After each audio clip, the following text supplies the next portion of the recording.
চলে এলাম ঈদুল ফিতরের কেনাকাটা করার জন্য। বাড়ির আত্মীয় স্বজন পরিজন যারা আছে সবার জন্য বছরে এই একটা ঈদই রয়েছে, সবার জন্য কেনাকাটা করতে হয়। শপিং এর মাঝখানে ইফতার সেরে নিলাম আলহামদুলিল্লাহ।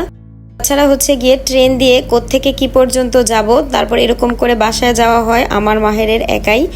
চান রাত্রের দিন আমি বাড়িতেই মেহেদি দেয়া কমপ্লিট করে ফেলি, কারণ শ্বশুর বাড়িতে গেলে পরে সময়টুকু পাবো না। তারাবাতি জ্বালানো বাচ্চাদেরকে নিয়ে প্রতি বছরই আমরা করে থাকি। ঈদের দিন সকালবেলা সকল ধরনের কাজকর্ম সেরে চলে যাচ্ছি বিকেলবেলা ননদিকে আনতে। সবাই মিলে আসলে কি কি করলাম, কোথায় ঘুরতে গেলাম, সম্পূর্ণ ভিডিওটি দেখ। Bye bye. হ্যাঁ, আমি একটু পর আসতেছি। আসসালামু আলাইকুম viewers, welcome to my another Eid blog.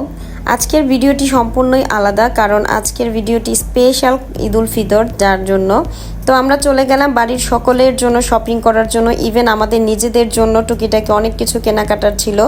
আর হচ্ছে গিয়ে সামনে গরম, যার কারণে আমরা যাই কিনতেছি না কেন, কমফোর্টেবল ড্রেস কিনতেছি, কমফোর্টেবল সব কিছু কেনাকাটার জন্য ট্রাই করতেছি যাতে পরা যায়। কারণ এত পরিমাণ গরম, যার কারণে বাড়িতে পর্যাপ্ত পরিমাণ কারেন্ট থাকে না, তো আরও বেশি প্রবলেম ফেস করতে হয়। তো আমরা অলরেডি অনেক কেনাকাটা করা হয়ে গেছে আমাদের। তো এখন চলে গেলাম একটুখানি ইফতারের করার জন্য, মানে কি কি আইটেম আছে এখানে একটু আগে অর্ডার করে রাখলে পরে সুবিধা হবে। উত্তরে 6 নম্বর সেক্টরের এই রেস্টুরেন্টটির খাবার খুবই ইয়াম্মি ছিল, পে ফাস্ট ছিল, যার কারণে আমি আগেই বিল পে করে আসি। তো করার পর হচ্ছে গিয়ে আমাদের ইফতার কমপ্লিট করে নেই। কমপ্লিট করা হয়ে গেলে পরে ননদিনীর আর টুকিটাকি মাহেরের কিছু কেনাকাটা ছিল, সেগুলো ঘুরে ঘুরে আসলে সব কিছু দেখি কেনাকাটা কমপ্লিট করে ফেলি আলহামদুলিল্লাহ। আরও বেশি তাড়াহুড়া ছিল, কারণ সবেমাত্র আমার স্কুল বন্ধ হয়েছে, এখন বাড়িতে যাওয়ারও একটা প্ল্যান আছে, বাড়িতে যেতে হবে। তো পরের দিন খুব সকালবেলা ভোরে চলে আসি আমরা। তো আসার 5 মিনিট পরে আলহামদুলিল্লাহ ট্রেনও চলে আসছে। রাস্তাঘাটে তেমন একটা ভিড় ছিল না, যদিও এর আগে যখন আসছিলাম তখন রাস্তাঘাটে পা রাখার মতো জায়গাটুকু ছিল না। তো আলহামদুলিল্লাহ বলা চলে খুব ভালোভাবে স্বাচ্ছন্দ্যভাবে এই প্রথম এত আরামদায়ক জার্নি করলাম। মায়ের, তুমি কোথায় যাও বলো? দাদার বাসায়। কেন যাও? ফার্স্টে আবদুল্লাপুর থেকে রিক্সায় করে এয়ারপোর্ট চলে আসি। এয়ারপোর্ট থেকে ট্রেনে করে হচ্ছে কমলাপুর থেকে আরেকটা ট্রেনে উঠে চলে আসি নারায়ণগঞ্জ।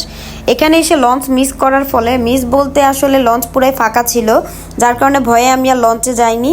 বাকি পথ আমরা সিএনজি করে মুন্সিগঞ্জে চলে আসি মুক্তারপুর ব্রিজ হয়ে। তো সেখান থেকে হচ্ছে গিয়ে রিক্সায় করে বাকিটা পথ বাসায় খুব ইজিলিভাবে যাওয়া যায়।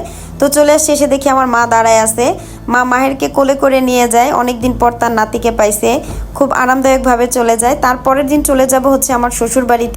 আর শ্বশুর বাড়িতে যাওয়ার পথে মেঘনা নদী পার হয়ে যেতে হয়, মানে হচ্ছে লঞ্চে যেতে হবে। তো এখানে আমি আর মাহের একা একাই, মানে এবারের ঈদুল ফিতরের এই জার্নিটা আমার মা ছেলে দুইজনের একা একার পথ ছিল। লঞ্চে তো সে খুবই বোরিং ফিল করতেছিল। এখানে দেখি একটা খুবই কিউট বিড়ালের বাচ্চা। তারপর বাসায় গিয়ে দেখি আমার শ্বশুর আমাদের জন্য আতাফল পাড়তেছিল। আতাফল নাকি মাশাল্লাহ অনেক হয়েছিল। তো অবশিষ্ট 3-4টা ছিল, সেগুলো সে পেরে ফেলতেছে, বলতেছে যে এগুলো পেরে রাখলেই ঘরের মধ্যে তাহলে পাকবে, তোমরাও খেয়ে যেতে পারবা। তো সেখানে আমিও গিয়ে জয়েন হলাম, যে দেখতেছিলাম কিভাবে পারতেছে। ইফতার করার পর আমরা প্রতিবারই চান রাতে এরকম করি, আমাদেরকে বোম, লকেট, আতশবাজি এগুলো সব দিয়ে যায় বাচ্চাদের আনন্দের জন্য।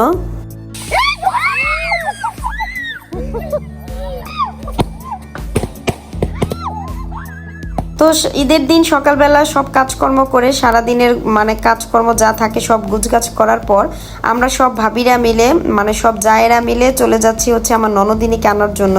একটা লেগুনা ভাড়া করে নেওয়া হয়, আর এই ভাইয়াটা ছিল আমাদের পরিচিত। তো আমরা সব ননদরা, দেবররা আর হচ্ছে সব জায়েরা মিলে চলে আসি ওকে নেয়ার জন্য। এসে দেখি বউ আগে আমাদের জন্য রাস্তায় দাঁড়ায় আছে, ও কখন বাসায় যাবে ওকে দেখতে পেয়ে আমরা খুব খুশি হয়ে যাই, কারণ ও কখন থেকে যাবে, বাসায় যাবে অস্থির হয়ে আছে। আসলে যার যার বাড়িতে তার তার ঈদের একটা আনন্দ থাকে। আমরা এসে ওর সাথে কিছুক্ষণ গল্প করি, কথাবার্তা বলি, সবাই জিজ্ঞেস করি শ্বশুরবাড়ি কেমন কাটতেছে। ছোটোখাটো একটা চলনের মতন হয়ে গেছে, মানে বাচ্চাদেরকে নিয়ে আমরা 16-17 জনের মতন ছিলাম। তবে ঈদের এই দিনটাতে যে এখানে আসছি খুবই মজা হয়েছে আমাদের। বাসায় থেকে তো বোরিং হইতাম, বা বিকেলে অন্য কোথাও ঘুরতে গেলে যাওয়া হইতো। এদিক দিয়ে সবাইকে ওরা অনেক বেশি আপ্যায়ন পরায়ণ ছিল। আসলে গ্রামের মানুষ সত্যিই খুব বেশি আপ্যায়ন পরায়ণ হয়। অনেক প্রকারের খাবার দাবার খাওয়ার পর আমরা আসলে এখন বউকে নিয়ে চলে যাব। আমাদের খাবার দাবার শেষ, সকলের কাছে বিদায় নিয়ে এখন বউকে নিয়ে চলে যাচ্ছি। গ্রামের আসলে মানুষদের মধ্যে একটা অন্যরকম আন্তরিকতা থাকে। আশেপাশের যত কাকিরা ফুপুরা যারা ছিল সবাই বাইরে চলে আসছে ওকে বিদায় দেওয়ার জন্য। তো পরের দিন চলে যাব হচ্ছে বাসায়, আর এখানে থাকা হবে না কারণ এখানে ওয়েদার অনেক বেশি গরম, যার কারণে মাহিরকে নিয়ে আমরা চলে যাচ্ছি। ওর বাবা আমাদেরকে গাড়িতে করে দিয়ে লঞ্চে তুলে দিয়ে গেছে। আর লঞ্চে উঠবো, চা খাবো না তা কি হয় নাকি? আমার দেখা দেখি তাকেও একটা এক্সট্রা চা কিনে দিতে হবে, সেও খুব চা পছন্দ করে। তারপর জুস কিনে দিলাম, খেলো। সকালবেলা ওইরকম কিছুই খাওয়া হয়নি। তারপর চলে যাচ্ছি বাড়ির উদ্দেশ্যে, মনটা একটু খারাপও লাগতেছে। চলে আসছি মুন্সিগঞ্জ। তো আজকের ব্লগটা এই পর্যন্ত, সবাই ভালো থাকবেন।